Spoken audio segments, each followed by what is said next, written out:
저는 68배 평범한 할머니입니다.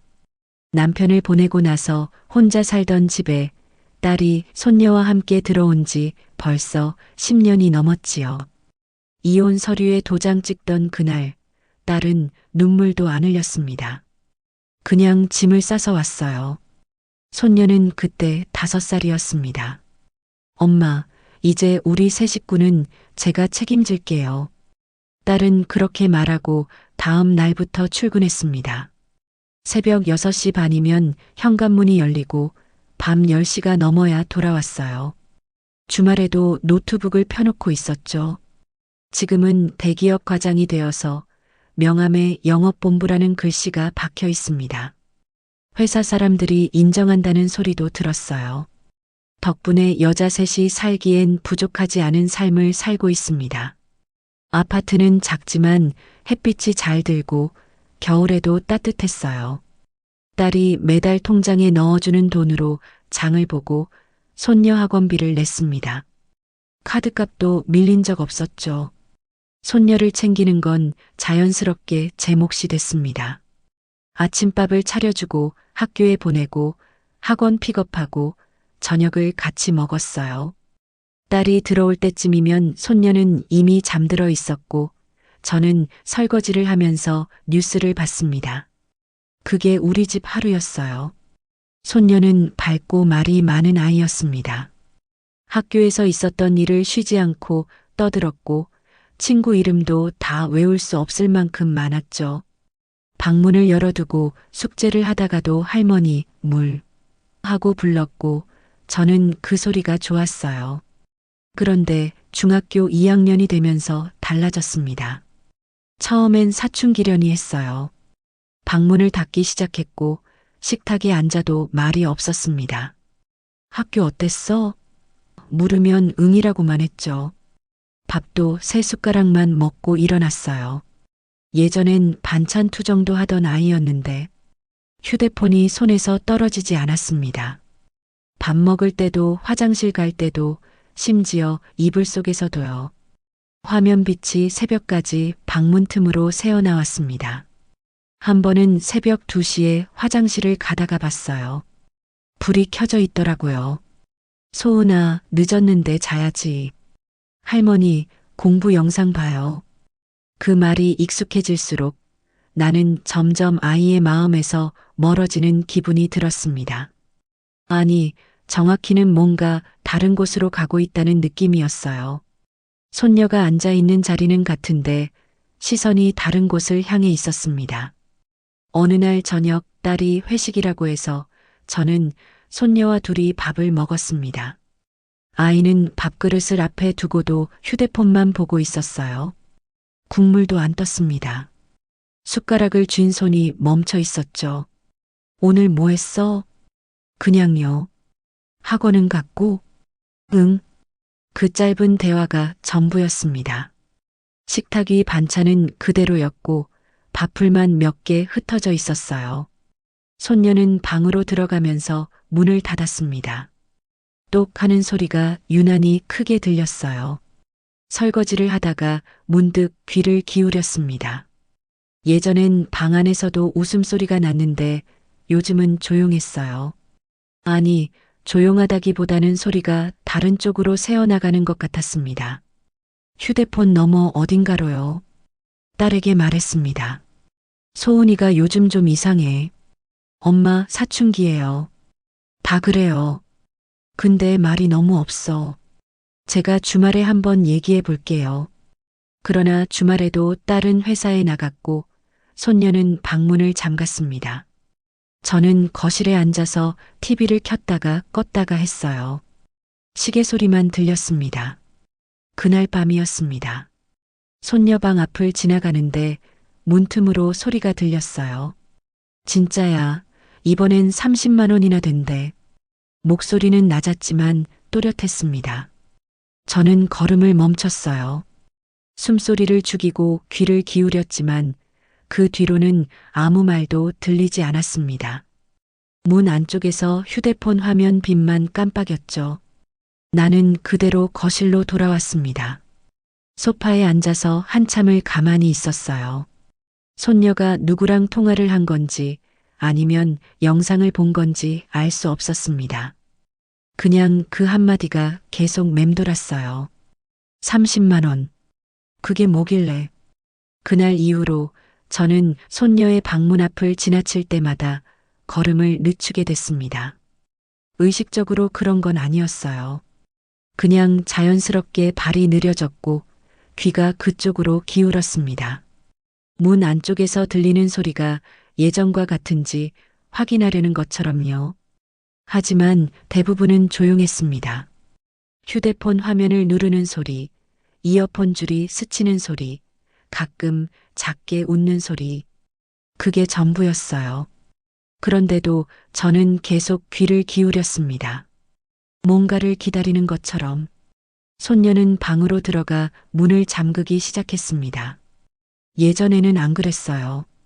방문을 열어두고 숙제를 했고 저는 가끔 들어가서 과일을 깎아주거나 이불을 펴주곤 했죠.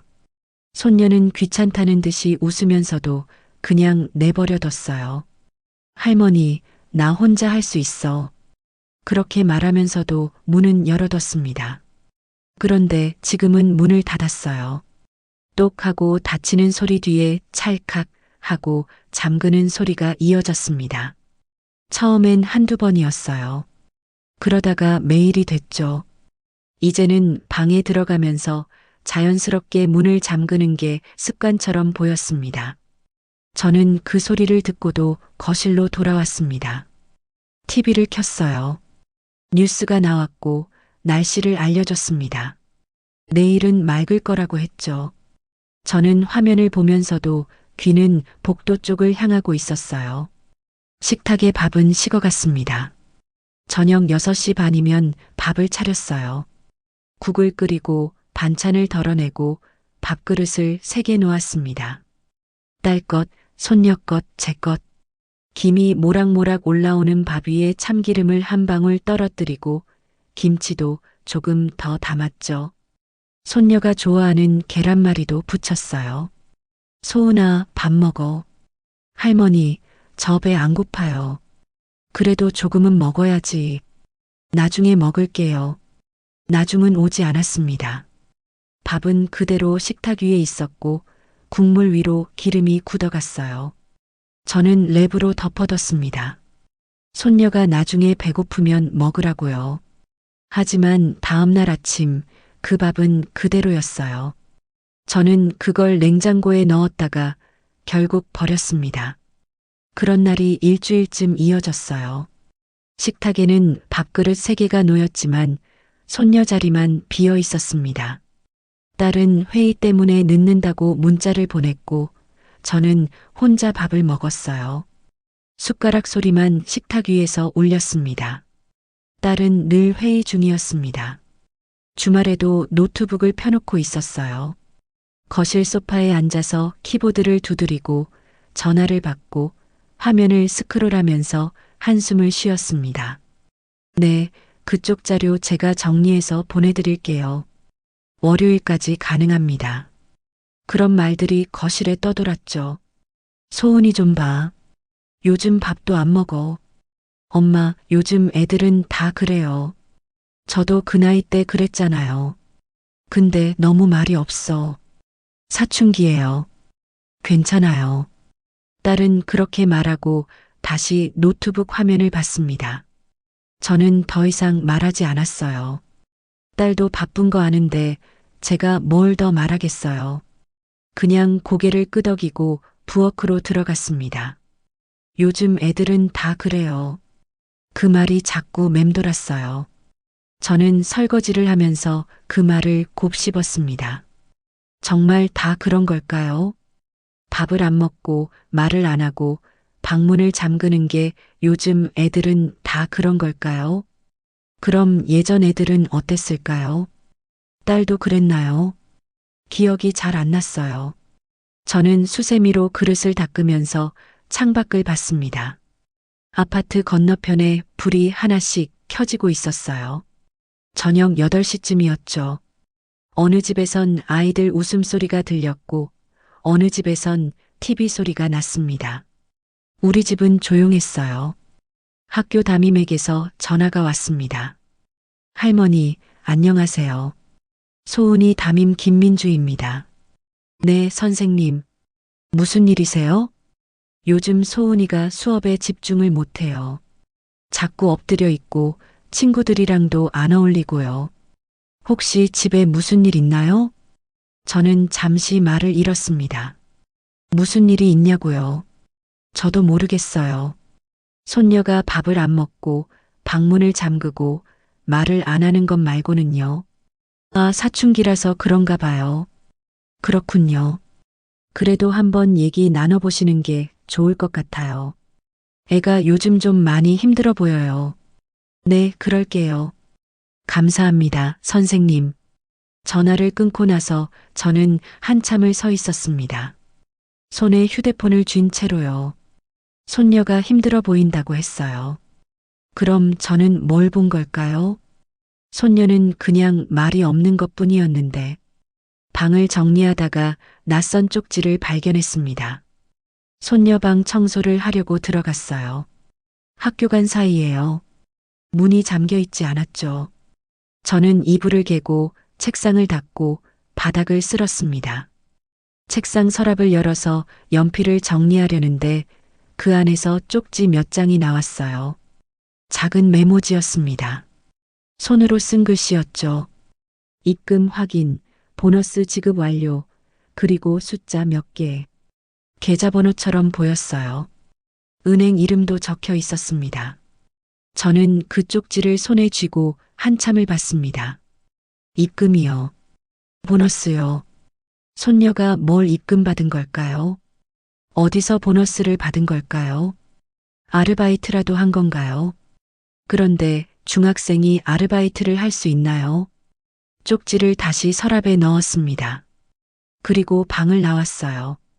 거실로 돌아와서 소파에 앉았습니다. TV를 켰지만 아무것도 보이지 않았어요. 화면에 사람들이 웃고 있었지만 무슨 프로그램인지도 몰랐습니다. 딸에게 말했습니다. 저녁에 딸이 돌아왔어요. 10시가 넘어서였죠. 가방을 소파에 던지고 주저앉았습니다. 오늘 진짜 힘들었다. 그렇게 중얼거렸어요. 소은이 방에서 이상한 쪽지 봤어. 뭐요? 입금 확인이라고. 보너스 지급이라고. 딸은 피곤한 얼굴로 저를 봤습니다. 눈밑이 거무스름했어요. 화장도 번져 있었죠. 엄마, 요즘 애들도 알바해요. 걱정 마세요. 중학생이 알바를 해? 온라인으로 하는 것도 있어요. 과외 같은 거. 그래도, 엄마, 저 너무 피곤해요. 내일 얘기해요. 딸은 방으로 들어갔습니다. 문이 닫혔어요. 저는 거실에 혼자 남았습니다. 시계가 11시를 가리키고 있었어요. 온라인 알바요. 과외요. 그런 게 정말 있나요? 저는 잘 모르겠어요. 손녀가 누구를 가르칠 수 있을까요? 그런데 왜 쪽지에 계좌번호가 적혀 있을까요? 그날 밤 문틈 사이로 또 들렸습니다. 새벽 1시쯤이었어요. 저는 잠이 안 와서 거실에 나와 있었습니다. 물을 마시려고 부엌으로 가는데 손녀 방에서 불빛이 새어나왔어요. 아직도 안 자고 있었던 거죠. 걸음을 멈췄습니다. 귀를 기울였어요. 진짜야, 이번엔 30만 원이나 된대. 똑같은 목소리였습니다. 낮고 또렷했어요.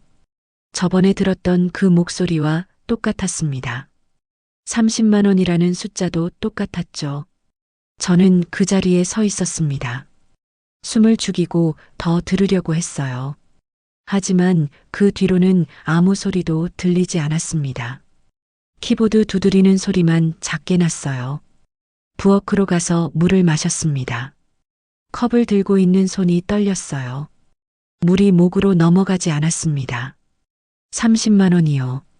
또 30만 원이요. 입금 확인이요. 보너스 지급이요. 그 순간 모든 불안이 현실이 되기 시작했습니다. 저는 컵을 싱크대에 놓았습니다. 물이 조금 흘렀어요. 수도꼭지를 잠갔습니다. 거실로 돌아와서 소파에 앉았죠. 시계는 새벽 1시 반을 가리키고 있었어요. 불을 끄지 않았습니다. 앉아 있었어요. 손녀 방 쪽을 봤습니다. 문틈으로 빛이 새어나오고 있었어요. 저는 그 빛을 보면서 생각했습니다. 30만 원이 뭘까요? 알바로 버는 돈이 30만 원일까요? 중학생이 한 달에 30만 원을 벌 수 있나요? 아니면 한 번에요. 한 번에 30만 원을요. 그럼 뭘 해야 한 번에 30만 원을 벌 수 있을까요? 저는 모르겠어요. 하지만 느낌은 알았습니다. 뭔가 잘못되고 있다는 느낌이요. 그 느낌이 서랍 속 쪽지와 겹쳐졌어요. 입금 확인, 보너스 지급, 계좌번호, 그리고 방문을 잠그는 소리, 식지 않은 밥, 선생님 전화, 딸의 말. 요즘 애들은 다 그래요. 다 그런 게 아니에요. 우리 손녀가 달라진 거예요. 저는 소파에서 일어났습니다. 손녀 방 앞으로 갔어요. 문 앞에 섰습니다. 노크하려다가 손을 내렸어요. 안에서 키보드 소리가 났습니다. 저는 돌아섰습니다. 제 방으로 들어갔어요. 불을 껐습니다. 이불을 덮었어요. 눈을 감았습니다. 하지만 잠은 오지 않았어요. 그날은 금요일이었습니다. 저녁 6시쯤이었어요. 저는 저녁을 차리고 있었습니다. 된장찌개를 끓이고 김치전을 부쳤어요. 손녀가 좋아하는 거였죠. 요즘 밥을 안 먹어서 좋아하는 걸 해주면 먹지 않을까 싶었어요. 소은아, 밥 먹어. 대답이 없었습니다. 소은아, 할머니, 배 안 고파요. 똑같은 대답이었어요. 저는 국자를 내려놓았습니다. 손녀 방 쪽을 봤죠. 문은 닫혀 있었어요. 그때 초인종이 울렸습니다. 딸은 아직 안 왔어요. 저는 앞치마를 벗으면서 현관으로 갔습니다. 인터폰 화면을 봤죠. 2명이 서 있었어요. 정장을 입고 있었습니다. 문을 열었어요. 안녕하십니까? 경찰이었습니다. 배지를 보여줬어요. 사이버 수사대라고 했습니다. 저는 그 말이 무슨 뜻인지 몰랐어요. 김소은 학생 계십니까? 내 손녀인데요. 무슨 일이세요? 잠깐 들어가도 될까요? 저는 물러섰습니다. 2 사람이 현관으로 들어왔어요. 구두 소리가 복도에 울렸습니다. 소은아, 나와봐. 손녀 방문이 열렸습니다. 아이가 나왔어요. 얼굴이 하였습니다. 경찰을 보더니 얼어붙었죠. 김소은 학생 맞습니까? 네. 불법 도박 사이트 입금 계좌에 학생 이름이 있습니다. 저는 그 말을 듣고도 이해가 안 됐어요. 불법이요. 도박이요. 사이트요. 그게 뭔 말인가요? 뭐라고요? 경찰이 저를 봤습니다. 학생명의 계좌가 불법 도박 사이트 입금 대행에 사용됐습니다. 친구가 총판이었고 이 학생이 입금 대행을 도왔습니다. 저는 손녀를 봤어요. 아이는 고개를 숙이고 있었습니다. 어깨가 떨렸어요. 소은아. 대답이 없었습니다. 소은아, 이게 무슨 소리야? 할머니. 손녀가 울기 시작했습니다. 나 그냥 도와준 거였어요. 뭘 도와줬어? 언니가 이번엔 30만 원이나 번댔어요. 30만 원. 그 말이었어요. 제가 문틈으로 들었던 그 말이었습니다. 저는 그 자리에 서 있었어요. 다리에 힘이 빠졌습니다. 소파에 앉았어요. 손녀는 계속 울고 있었죠. 경찰이 말했습니다. 보호자분께 연락드려야 합니다. 어머니 계십니까? 딸이 지금 회사에요. 연락 가능하십니까? 저는 휴대폰을 꺼냈습니다. 손이 떨렸어요. 딸 번호를 눌렀습니다. 신호가 갔어요. 1번, 2번, 3번. 여보세요, 엄마. 지금 빨리 와. 경찰이 왔어. 네. 뭐라고요? 소은이 일이야. 빨리 와.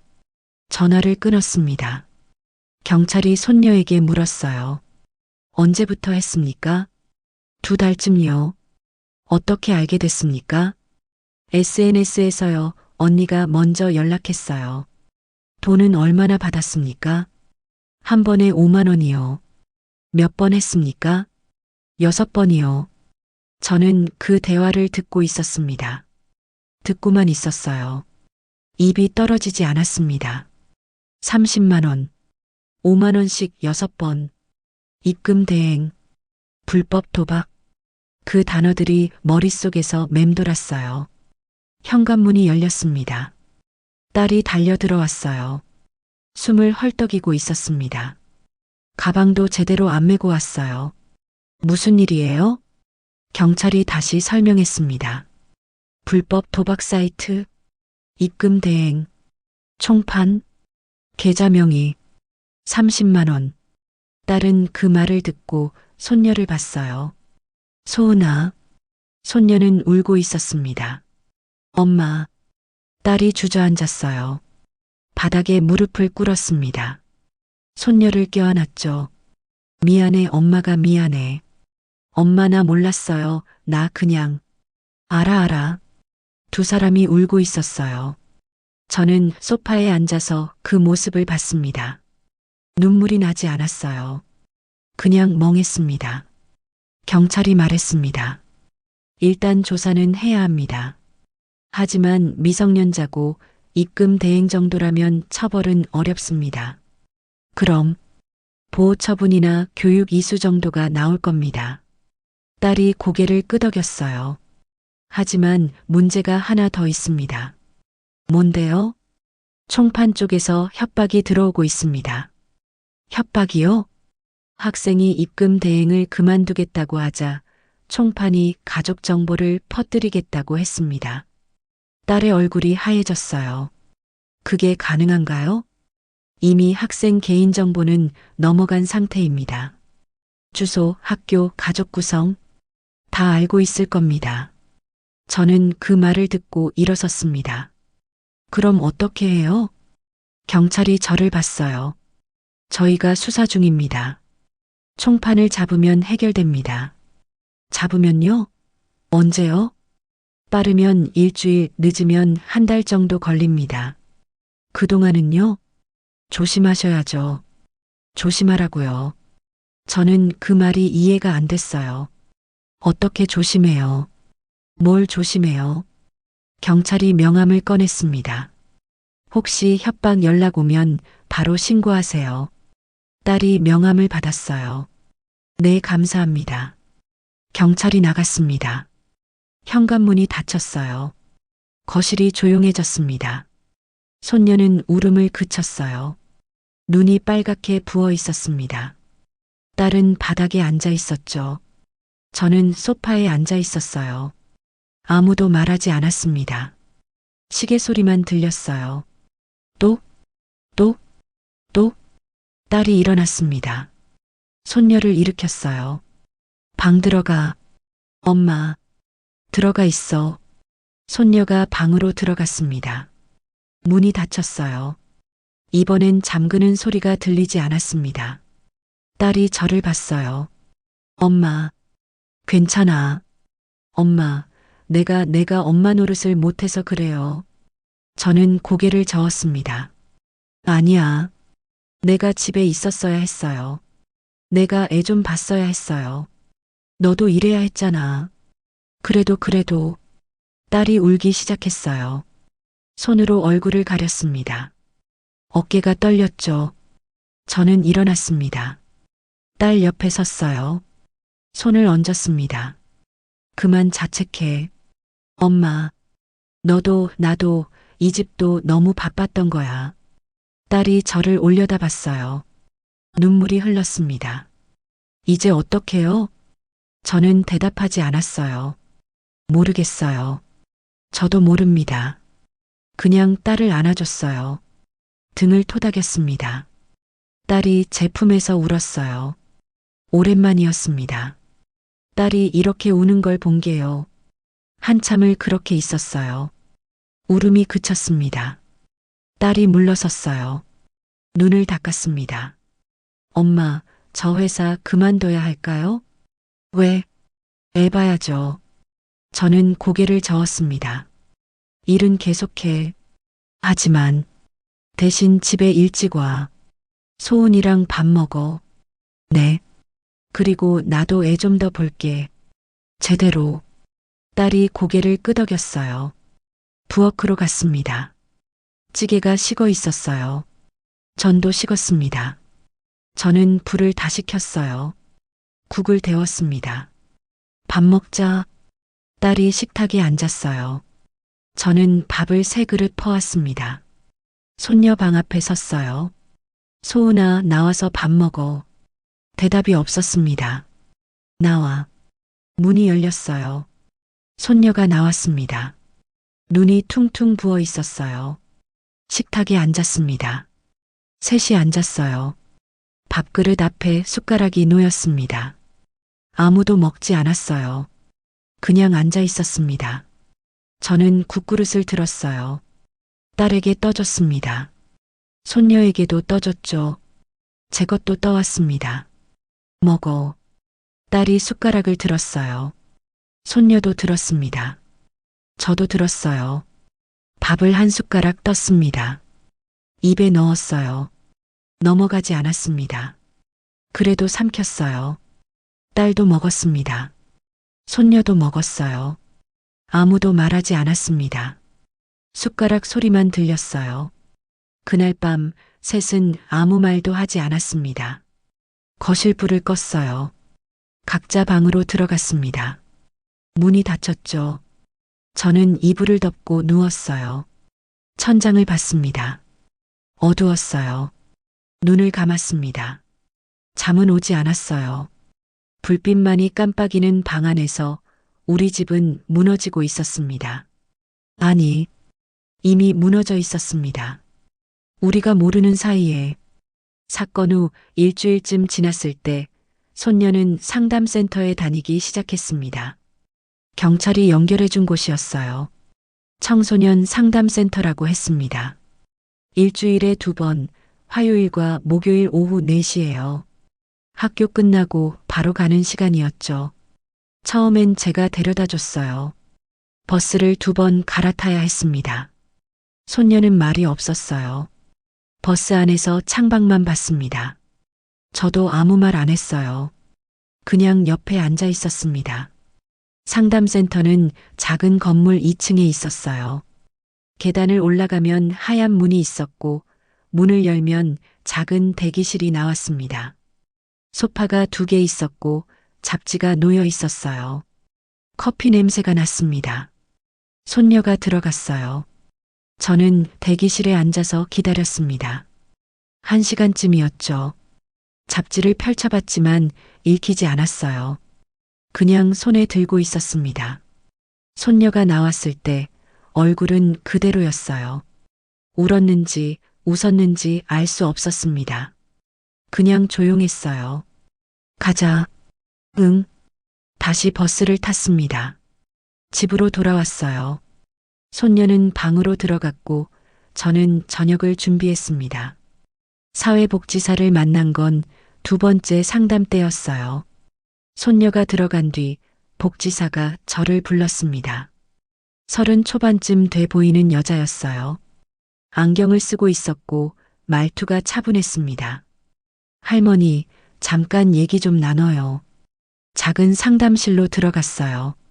책상이 하나 있었고 의자가 2개 놓여 있었습니다. 창밖으로 햇빛이 들어왔어요. 소은이 잘하고 있어요. 그래요? 네. 많이 힘들어하긴 하지만 얘기는 잘해요. 저는 고개를 끄덕였습니다. 복지사가 말했어요. 이건 한 사람의 잘못이 아니라 구조의 틈이에요. 구조의 틈이요. 아이가 나쁜 게 아니에요. 할머니도 엄마도 아니고요. 그럼 누구예요? 시스템이요. 아이들이 혼자 있는 시간이 너무 많아요. 어른들은 너무 바쁘고요. 그 사이에서 누군가 파고드는 거예요. 저는 그 말을 듣고 있었습니다. 이해가 되는 것 같기도 하고 아닌 것 같기도 했어요.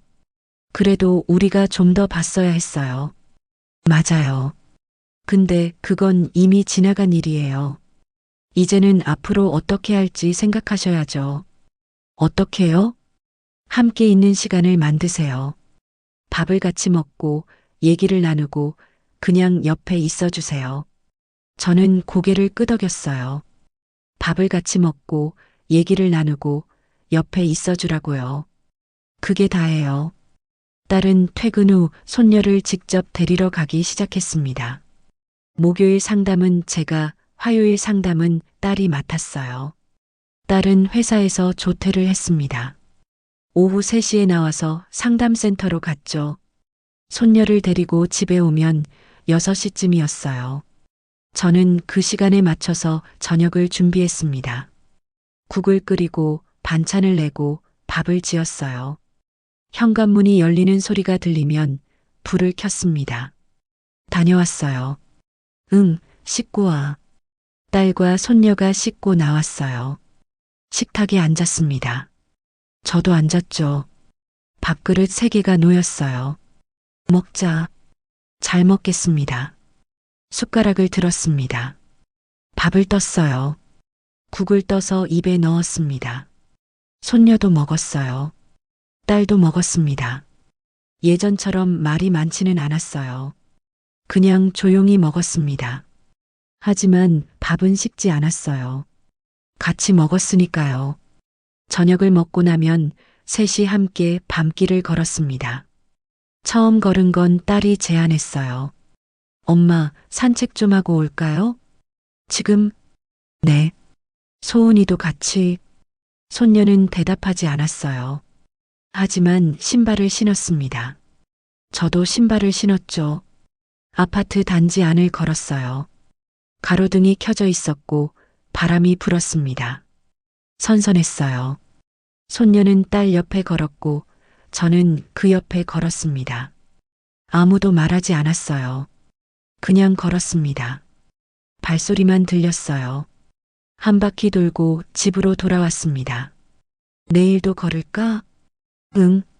다음 날도 걸었어요. 그 다음 날도 걸었습니다. 매일 저녁 7시 반쯤이면 셋이 신발을 신고 나갔어요. 한 바퀴 돌고 돌아왔습니다. 어느 날 손녀가 말했어요. 할머니, 나 이제 휴대폰 없어도 괜찮아요. 저는 손녀를 봤습니다. 아이가 웃고 있었어요.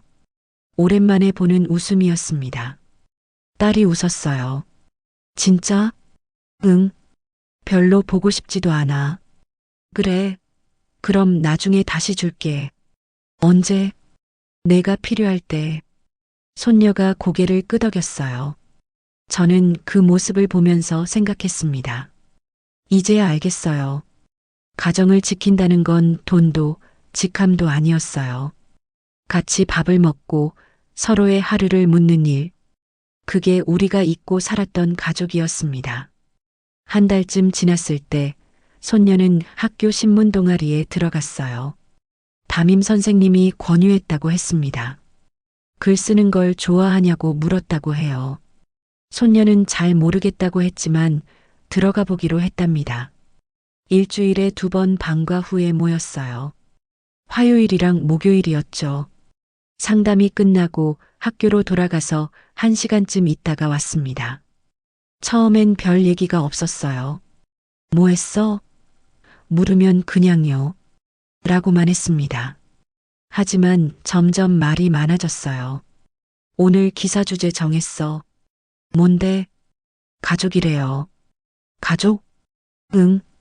요즘 애들 가족에 대해서 어떻게 생각하는지 인터뷰하는 거래. 저는 그 말을 듣고 고개를 끄덕였어요. 재미있겠네. 할머니도 인터뷰해도 돼요? 나를? 응. 뭘 물어볼 건데? 가족이 뭐라고 생각하는지요. 저는 잠시 생각했습니다. 가족이요. 가족이 뭐라고 생각하냐고요. 글쎄, 같이 사는 사람? 그것뿐이에요? 아니, 그것보다는 같이 밥 먹는 사람? 손녀가 웃었어요. 할머니 답다. 왜? 할머니는 맨날 밤 얘기하잖아요. 저도 웃었습니다. 한 달 뒤 손녀가 첫 기사를 썼어요. 학교 신문에 실렸다고 했습니다. 신문을 가져왔어요. 작은 종이였습니다. A사 용지 2장을 접은 크기였죠. 손녀 이름이 보였어요. 2학년 김소은. 제목이 있었습니다. 가족이란 다시 시작할 수 있는 유일한 관계. 저는 그 제목을 보고 멈췄습니다. 기사를 읽었어요. 가족은 피로 연결된 관계지만 그것만으로는 부족하다. 함께 있어야 하고, 대화해야 하고, 서로를 봐야 한다. 나는 그걸 몰랐다. 우리 가족도 몰랐다. 하지만 이제는 안다. 가족은 한번 무너져도 다시 일어설 수 있는 관계다. 그게 가족의 힘이다. 저는 그 문장을 읽으며 눈물을 흘렸습니다. 손녀가 놀라서 봤어요. 할머니, 왜 울어요? 아니야. 그냥 잘 썼구나. 정말요? 응. 진짜 잘 썼어. 딸도 읽었어요. 딸도 울었습니다. 손녀가 당황했어요. 엄마도 왜 울어? 아니야. 기분이 좋아서. 셋이 웃었습니다. 오랜만에 같이 웃었어요. 그날 저녁도 함께 밥을 먹었습니다. 국을 끓이고 반찬을 내고 밥을 지었어요. 손녀가 상을 차렸고 딸이 물을 따랐습니다. 저는 앞치마를 벗고 식탁에 앉았죠. 밥그릇 3개, 국그릇 3개, 숟가락 3개. 먹자. 잘 먹겠습니다. 밥을 먹었어요. 손녀가 말했습니다. 할머니, 오늘 반찬 맛있어요. 그래. 응. 엄마도 먹어봐. 응, 맛있네. 저는 웃었어요. 저녁을 먹고 설거지를 했습니다. 손녀가 옆에서 도와줬어요. 그릇을 닦아서 건조대에 올렸습니다. 딸은 식탁을 닦았어요. 7시 반이 됐습니다. 산책 갈까? 응. 신발을 신었어요. 셋이 나갔습니다. 아파트 단지를 걸었어요. 한 바퀴 돌았습니다. 가로등 불빛 아래를 지나갔어요. 바람이 불었습니다. 선선했어요. 손녀가 중간에 걸었고 딸이 한쪽에, 저는 다른 쪽에 걸었습니다. 손녀가 말했어요. 할머니, 손 잡아요. 저는 손녀 손을 잡았습니다. 따뜻했어요. 딸도 손을 잡았습니다. 셋이 손을 잡고 걸었어요. 아무 말도 하지 않았습니다. 그냥 걸었어요. 한 바퀴를 돌고 집으로 돌아왔습니다. 현관문을 열고 들어갔어요. 신발을 벗었습니다. 불을 켰어요. 씻고 자. 응. 손녀가 먼저 씻었어요. 딸이 그 다음에 씻었습니다. 저는 마지막에 씻었어요. 거실 불을 껐습니다. 각자 방으로 들어갔어요. 문을 닫았습니다. 이불을 덮었어요. 눈을 감았습니다. 이번엔 잠이 왔습니다. 우린 무너졌지만 결국 다시 걸었습니다. 그것이 가족의 힘이었습니다.